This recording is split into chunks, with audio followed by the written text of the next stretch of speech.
Doctors Rashmi and Ravi Goyal began following Sri Sathya Sai Baba of India when they knew very little about this avatar.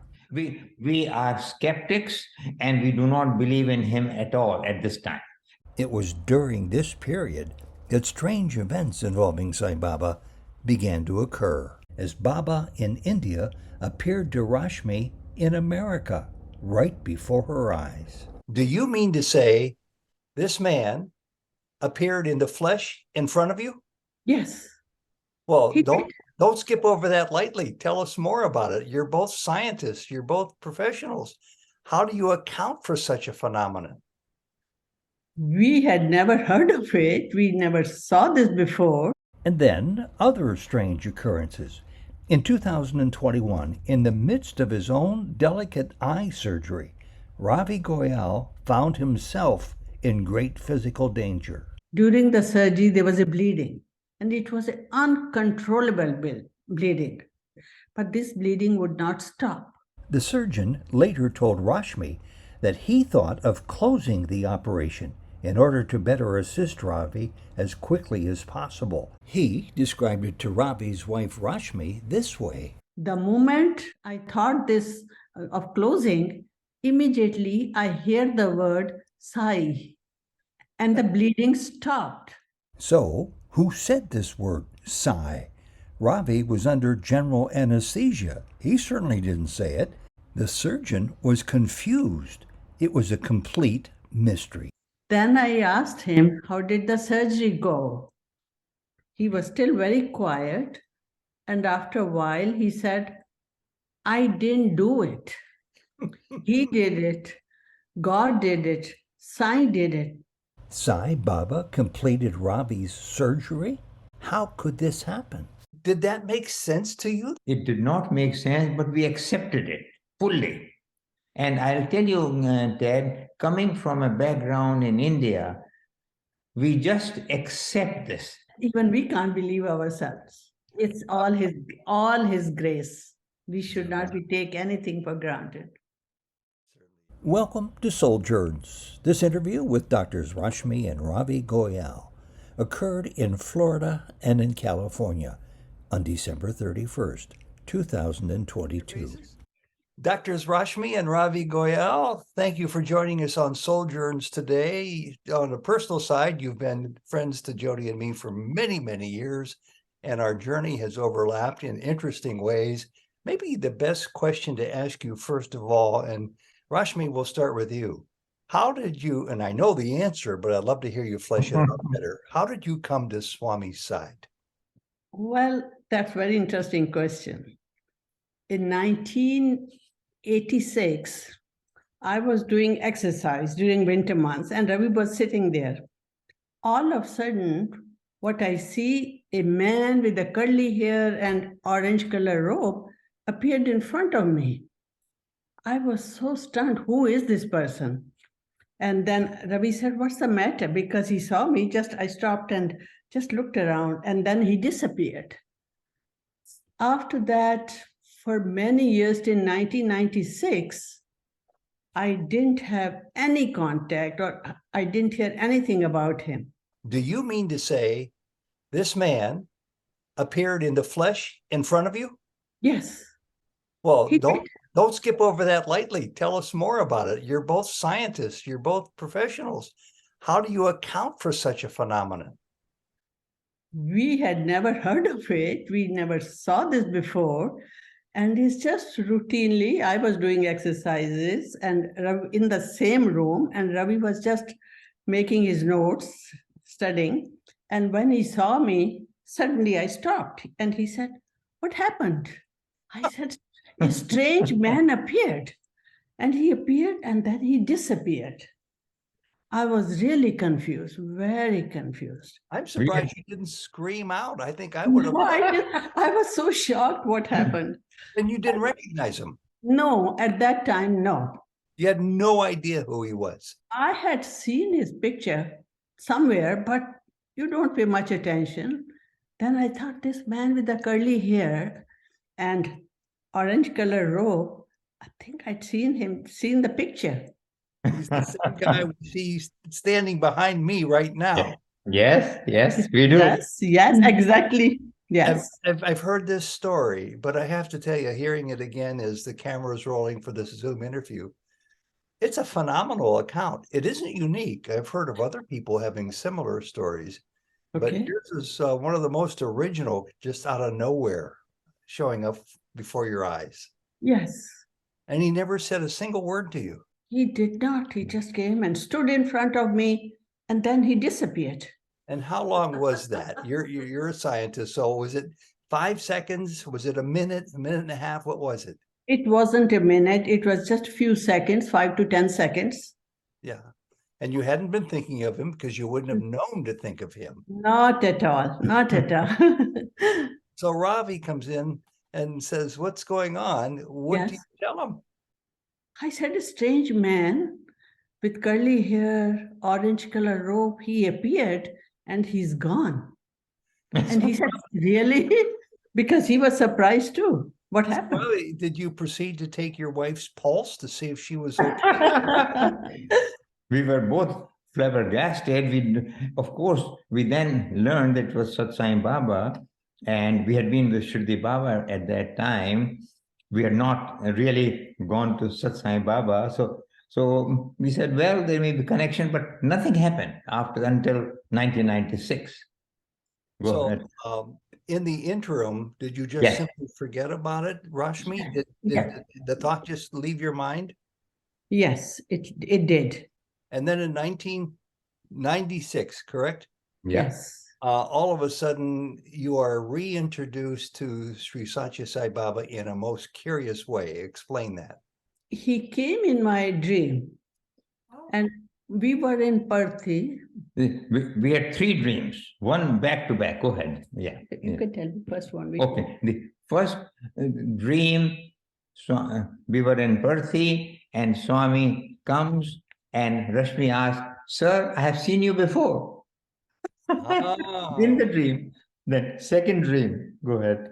Then even in that dream, the ladies told me that this place, Swami comes and you'll be able to see him. Because I asked those ladies that where do you see Swami and how does he look like? So they explained. And then Swami came, he sat.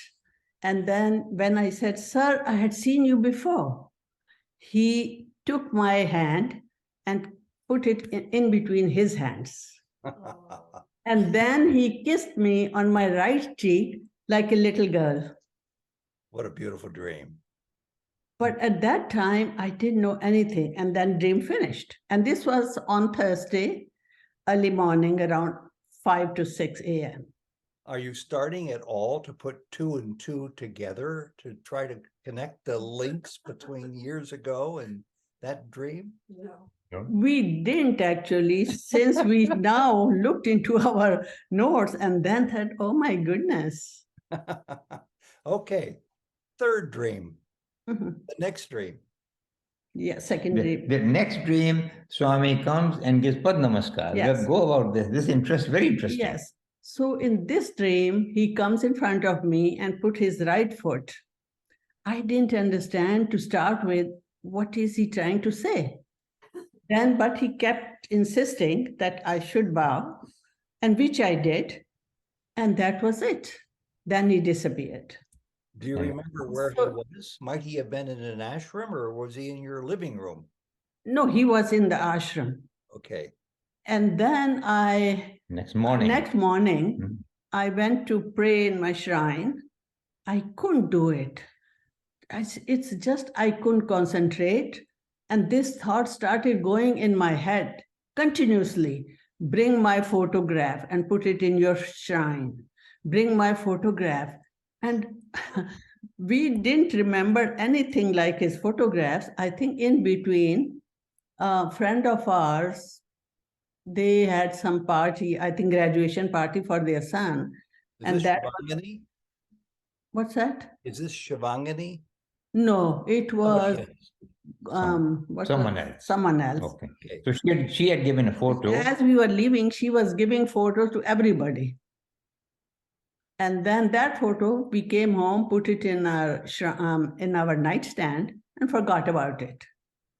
And when that dream and Swami came, and then he would not let me pray until I put the picture. Yeah. And then next morning, then I thought about it. Where is the picture? And then I brought the picture Good. and put it in a shrine.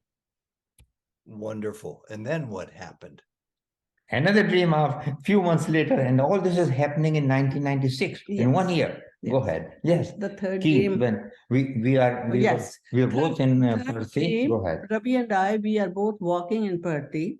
In the meantime, somewhere Swami comes from a distance and walks around, and then he tells the ladies, give her the key of my room. And they said, Swami, if you give her the key of the room, where would you sleep? He said, I have many rooms. And that was it. Rooms. Yes. So I'll keep the story going. I know there's much more to it. So Ted, as I was trying to put it together, he introduced himself, he is initiated, and now we believe that Swami is God. So now you are putting him to a test. Go ahead. Talk about audit. Okay. Before you go on, that's a huge leap all by itself.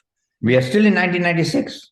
Yeah, but I'm going back to when he appeared before you for a few seconds. Yes. And Yes. then came in your dreams a couple of times. Yes. And then you get a picture, and all of a sudden, with nothing more than that, you accept him as God. Yeah. Well, I shouldn't say not in God. so many words, but that is the time that Rashmi's a crisis occurred, and then Rashmi said, "Well, let us ask him." So now go ahead. I'll tell you the whole story. Yes. We had audit in our office. This was the first time, and we had no clue what this audit is going to be. 3 to 4 months passed, and every day they will call, our CPA call and keep asking me questions.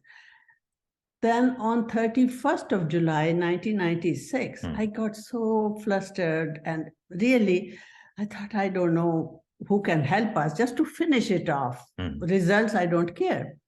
Then suddenly I remembered, I said, Swami, everybody thinks you are God. If you really are, you're there. Finish this by 1st of August, but that is tomorrow. Whatever the results are, it doesn't matter. And then I left it to that. So next morning, I had another dream. Swami comes and he puts vibhuti on my forehead. Then Ravi says he came again and put vibhuti. Maybe the results will be okay. Everything will be done. I said, no idea. We'll wait. And I said, we are set. I think everything will be done. Go ahead. So all day in between the patients, whenever I had time, I was thinking about it. When would the phone call rings and I'll find out?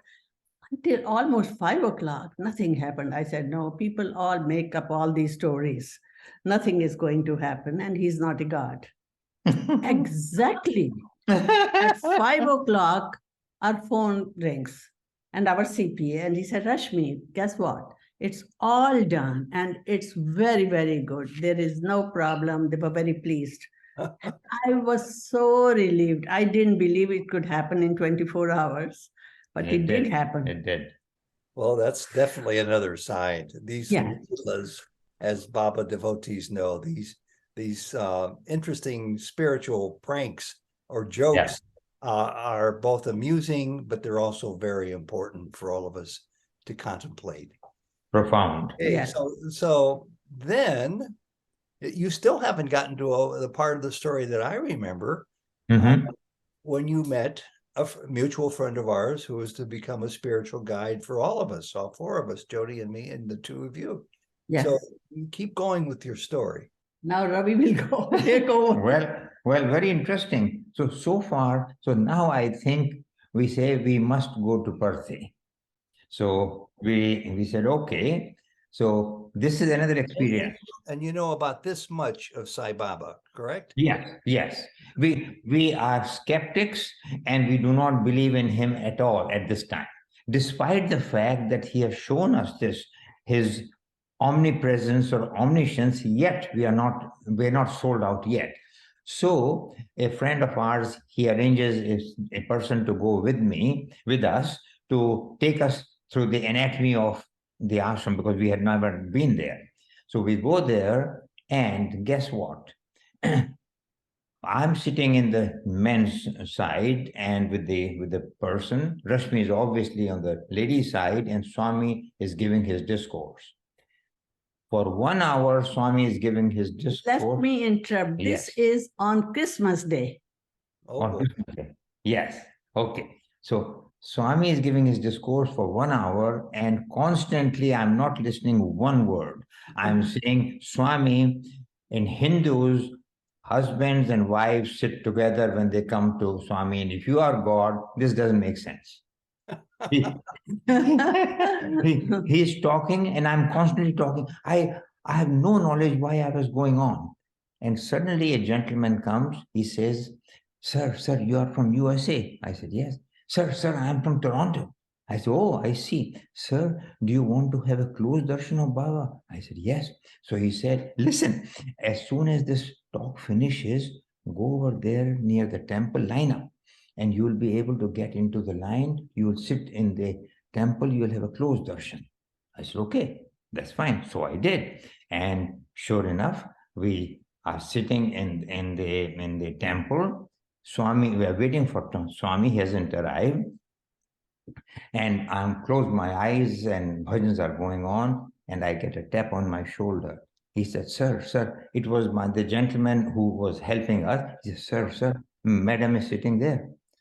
Sure enough, I was sitting here, there was the red carpet, and Rashmi was sitting on the other side. And not only that, listen to, on the same trip, listen to what Rashmi had. Rashmi and I had the doubt, because we were Shirdi Sai Baba's follower. We always said, is Shirdi Baba, Sat Sai Baba same or different? So that was our constant going on in our mind. So listen to what Rashmi experienced on the same trip. Go ahead. Okay. So where I was sitting very, very close, Swami just came through that gate, and almost I was second. And there was a lady from Colombia. She asked me, are you science devotee? I said, this is our first trip. I don't even know anything about who Sai is. Yeah. Then she said, all right, I'll tell you one thing. This is my third year. First year I came here, I think before I was leaving, somehow I bought Swami's picture from the market. Next year I couldn't come, but I kept remembering him and thinking, my God, would Swami do something for me? In the meantime, what I noticed, where Sat Sai Baba's in his picture, where his heart is, Shirdi Baba's picture came out. And I couldn't believe. And she said, do you know, Baba says he talks through other people. So if you had a question about Shirdi Baba, Sat Sai Baba, you can listen to my story. So I was really surprised. Yeah. So after we finished talking, in the meantime, on Christmas Day in Parthi, that was the first time people started lighting that candles. So that answered the Shirdi side question for both of you, probably. Yes. And then in answer to what you had asked. Then I walked to how I came next to you. Okay. And in answer to your question, Ted, once we come back, somehow or the other, we are in a party and we both get a prompting. And the prompting is, go and meet that couple. Okay. Go and meet that couple. And who was the couple? Of course, Dolly and her husband, Gyani. Shivangani. Yes. Tell us the year that this happened. It was 1997. A year after the dreams ended. Yes. We came back from Parthi, and then this phenomena started. So this is a key part of the story, because Jody and I both love Shivangani and Gyani, this couple. Also, they're from Midland, Michigan. Yes. And you're from down there on the Bay. And you have long established medical, glorious careers there. Rashmi, you as a psychiatrist of note, and Ravi, you as a neurosurgeon of great note. And you run into these people that you just feel intuitively You Yes. should walk up to and meet them. And they're also from Michigan. Yes. So tell us Yeah. more. And not only that, once we meet them, they say the same thing. That is unbelievable. Dolly and Shivani and Gyani, they say, do not know. Rashmi, Dolly was saying, why don't we meet the Goyals? We have seen them around in parties and all. Let's go and meet them. And sure enough, they invite us to their own dinner in a month or so, whatever. Yes. Now, we need to point out to those people who have not been to see Sai Baba in this small town of Puttaparthi that on any given day, there's tens of thousands of people there. Yes. So that's a Leela, that's a coincidence all by itself, that you both couples had this intuitive urge to get to know one another. That's right. Okay, carry on. Okay. So then on, Ted, all the time, Swami has been talking to us through them. And I will give you one interesting example of Shivratri. Yes. Shall I talk about Shivratri? All right. Okay, then you talk about the other one. Okay. We are so excited to talk about it. Because wherever we will go, Dolly will also follow us. And she was very anxious to tell us what's going on in her life about Swami. Sure. Because by that time, she was getting messages for Swami.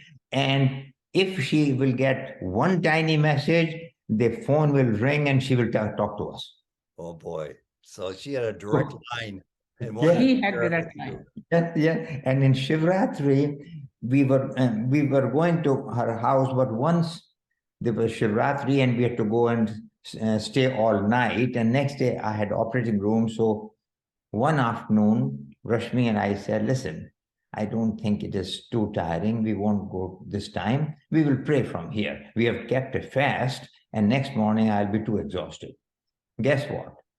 The moment Rashmi and I lay on the bed that we are not going to Dolly's home, we get a phone call. And who calls? For sure, Dolly. And she says, Rashmi, Ravi, I have a message for you. Yes? What is the message? Baba says, I love Ravi and Rashmi. Sorry, we are used to Dolly because at that level we were friends. Yes, Shimang, yes. Well, what did you make of this? I mean, once again, you're both scientists. They were both scientists from a different background. And you're coming to Baba later than they did. Yeah. It's still brand new to both of you. How did you reconcile this? Did that make sense to you? It did not make sense, but we accepted it fully. And I'll tell you, Ted, coming from a background in India, we just accept this. We've been brought up in the Western world. It sounds terrible or very strange, but when we are growing up in India, we've heard all these stories. So we just accept that that's God. That can happen. Yeah. It is true. It is really true. We didn't think anything. We didn't think. I would say that. We believed it. We believed every minute, every single word. Shivani won't lie. Yes, you're. But I don't think we went into that much depth. We never questioned. We just accepted it. Go ahead, Rashmi. So then she started giving lots of messages, one after another. Then she asked us, why don't you guys meditate? Which I told her, oh, no, I can't close my eyes. It's very difficult. Ravi was reluctant, but she said, all right, just say 21 times Om and let's see what happens. So we both did, first time in our life.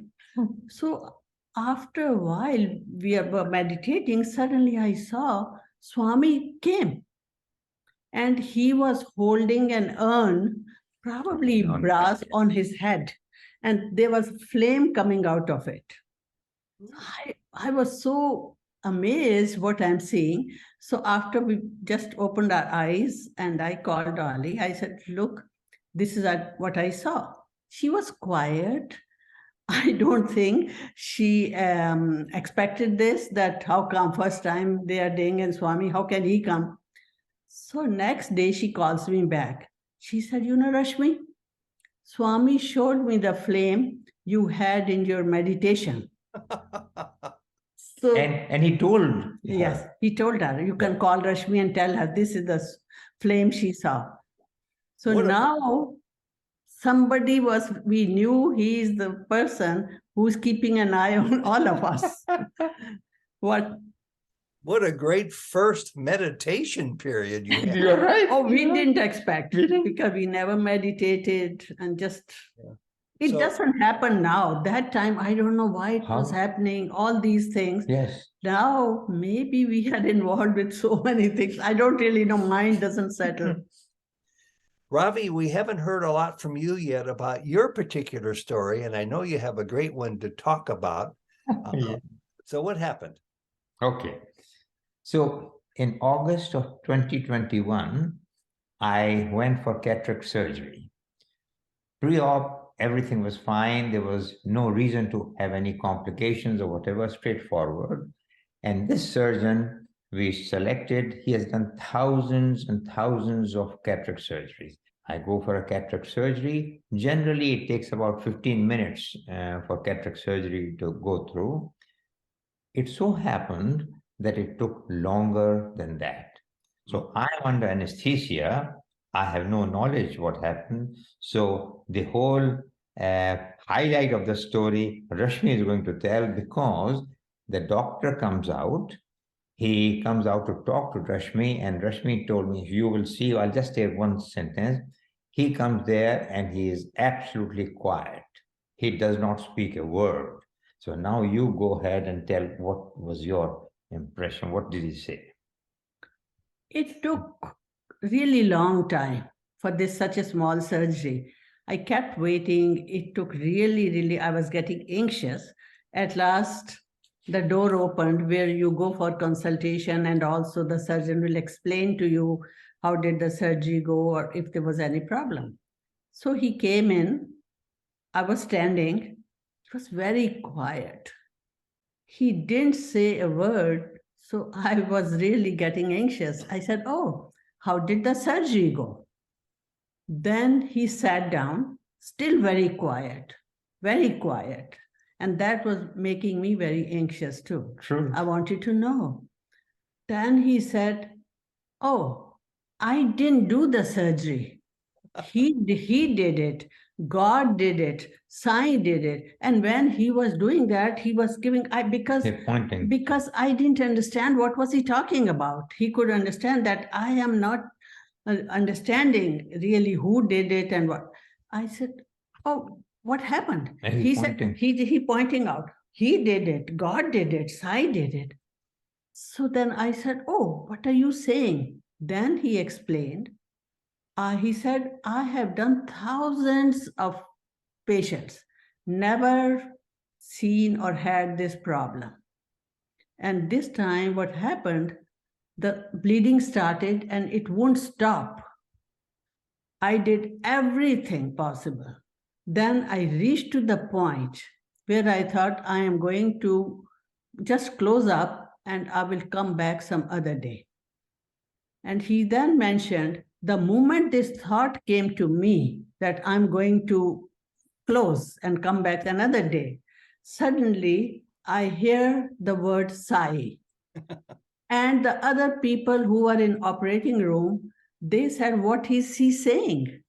Meaning Ravi. What's Ravi saying? Yes, what is he saying? And the moment they heard this word Sai, bleeding immediately stopped. Right at that point. And Ravi's under full anesthesia at the time. He has no idea because they had to give him anesthesia because bleeding was really heavy. So I asked him. Generally, cataract is not done under general anesthesia. It is done while patient is awake. But most probably, once the bleeding started, that's why they put me under. I'm sure that's what. So I have no knowledge what happened. And you couldn't have been conscious of saying that name. It was all happening at an unconscious level. That's right. Yes. It was audible, but the words actually came out of your mouth. Yes. I asked the surgeon, I said, did you see anybody coming in the room? Yes. Because now I was curious, if this word Ravi is saying Sai, did he see Sai? What happened? Right. And he said, I did not see anybody, but I heard this name and I was busy closing. So he was able to. So Ravi, as I know from experience with 2 cataract surgeries, they don't take long. And here you are talking about yours, which definitely does go wrong. Tell me more about it. So, Ted, in August 2021, I was booked for cataract surgery. I had the pre-op examination and everything was normal. There was no reason to have any complication or whatsoever. Excellent surgeon. So then we went to the surgery. I'm in surgery. Apparently, as you rightly said, it should take about 15 minutes or so. Apparently, it took longer than usual. I'm under anesthesia. I have no knowledge what went on. So the surgeon comes out, and as Rashmi tells me, and later on he also told me, he comes out and he is completely quiet, do not know why. And Rashmi will take up the story because then they come and talk to the patient's relative. So he comes out to the waiting room and you are waiting for him, Rashmi, and you are counting the time as to why is it taking that long, or you are getting excited, worried, etc. So then he comes out, and then what happens? It took really long time. I was waiting and inquiring, is the surgery done? And they said, not yet. So after a while, then they called me, and it's a separate room where the family is notified about the surgery and all that before they discharge the patients. Surgeon came in, I was still standing in that room. He was very quiet. He did not say a word. Then I asked him, how did the surgery go? He was still very quiet. And after a while, he said, I didn't do it. He did it. God did it. Sai did it. So I was totally confused. What is he talking about? Again, I said, oh, what happened? He said, I didn't do it. And then his actions, he did it. God did it. Sai did it. So I was so confused. I said, please tell me what happened. Then he said, actually, then now he sat down and explained that during the surgery, there was a bleeding, and it was an uncontrollable bleeding. I am very experienced surgeon. He has done thousands and thousands of cases, but this bleeding would not stop. So I reached to the point where I decided, these are his words, I decided I will close up today and I'll come back another day. The moment I thought this of closing, immediately I hear the word Sai, and the bleeding stopped. The operating room staff, they asked me, what did he say? What did your husband say? What did Yeah, Ravi yes. say? And what did the patient say? While under full anesthesia at the time. Exactly. And later on, I had inquired Ravi. He said, I asked him, did you know what you were saying? He said, no. What happened? So then I asked the surgeon, did you see any man in the operating room? Because I wanted to make sure if he's saying did Sai Baba came or any other, who came in that room to stop the bleeding? He said, I didn't see anybody, but I was so busy in closing up and finishing up and closing the case. And eventually he did close the case, and he told us that now he will be discharged shortly, and you will be called tomorrow for change of dressing. Then the Ravi takes over from tomorrow. So next day I go there, and again he tells me the whole story. He says, well, Dr. Goyal, this was I have done so many cases, and as I was trying to remove the cataract, there was uncontrollable bleeding. I have never ever encountered this. There are many ways we can control the bleeding. I tried every single way and nothing was working. And I was nervous. And then I thought that what am I going to do? Or I have to abort the case. And right at that time, I heard sign. My operating room staff said, what is the patient saying? So I did not know it, but so the moment this word sai was said in the room, the bleeding stopped like a miracle. And I was myself flabbergasted, but finally I completed the procedure.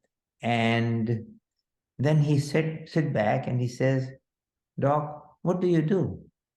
So, so I told him that I do this. Then he said, and suddenly in the middle of it, he said, who are you? He said, who? He's asking me, who are you? So, and then he almost made a gesture as he's wanting to bend forwards and touch my knees or touch my feet or whatever. But then I immediately stood up. I didn't understand what he was trying to do. I was a bit nervous too. So again, he says, who are you? So I did not know how to answer that question. And then he says, then then I told him about my mission work that I do in Whitefield, and he was so impressed. He says, well, I'm so proud of you, blah, blah, blah. And is it possible that you can take me with you for that mission work? So I said, what would you do? He said, whatever you do, but I will only go with you. Whenever you go to any mission work, I will go with you. So I said, well, there is a way we can arrange mission work for you. And oh, he said, no, I'll only go with you.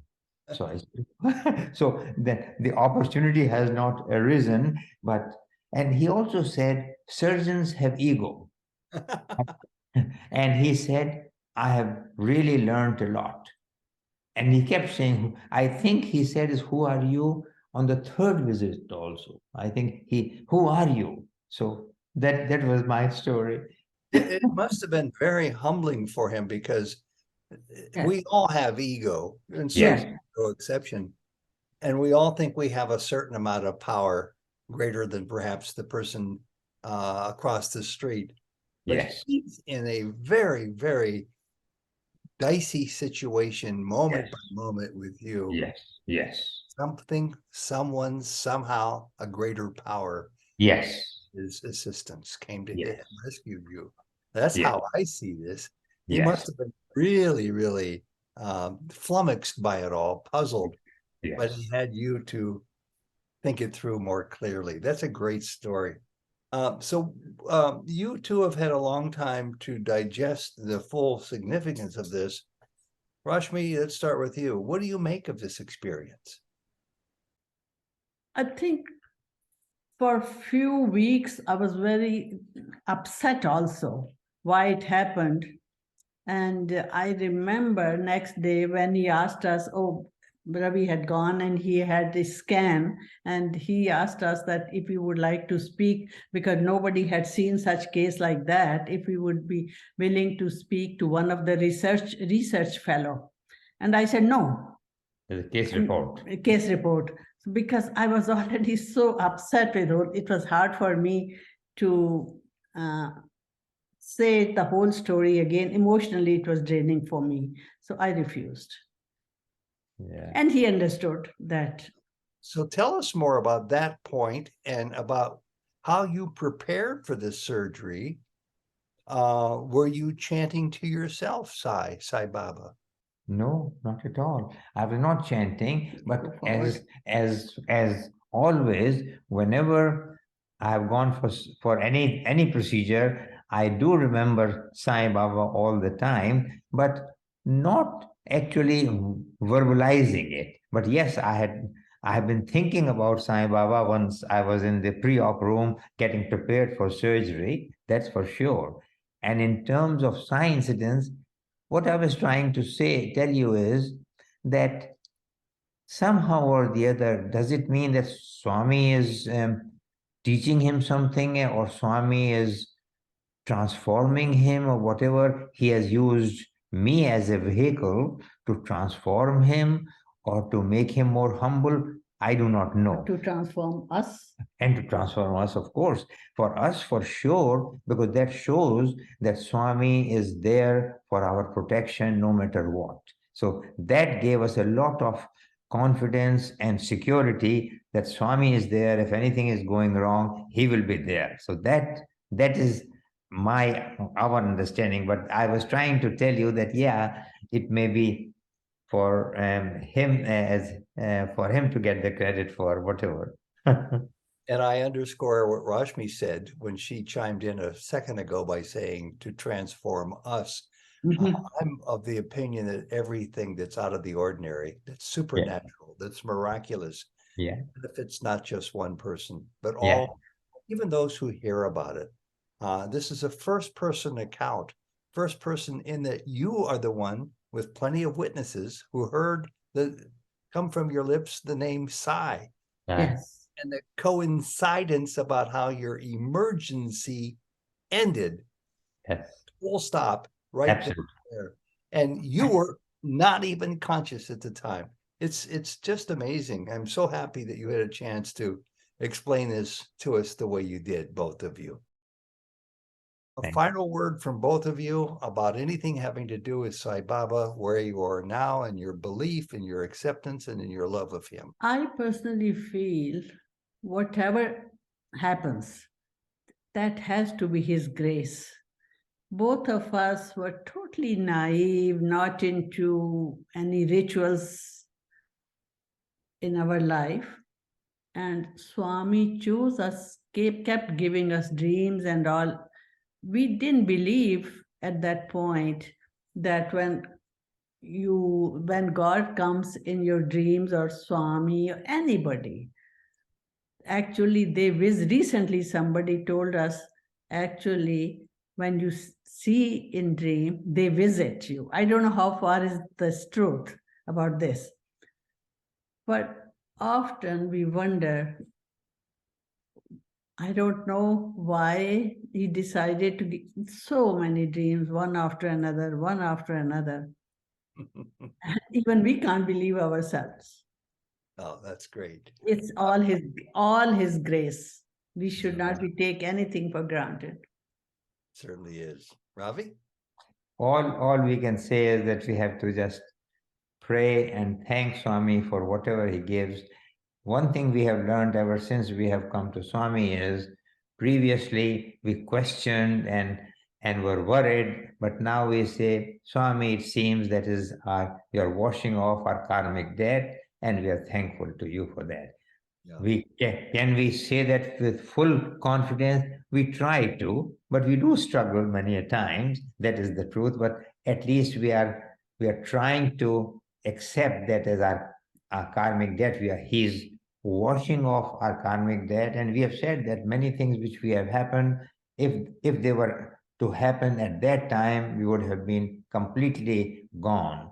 I mean, washed off. But Swami took that problem, and instead of that time, he put it over here when we are able to handle it. We have seen that and we have said that. Wonderful. So thank you both very much for joining us. And Sai Ram, Sai Ram, Sai Ram. Thank you, Ted. Thank you. Thank you, Ted. Thank you. Thank you very much.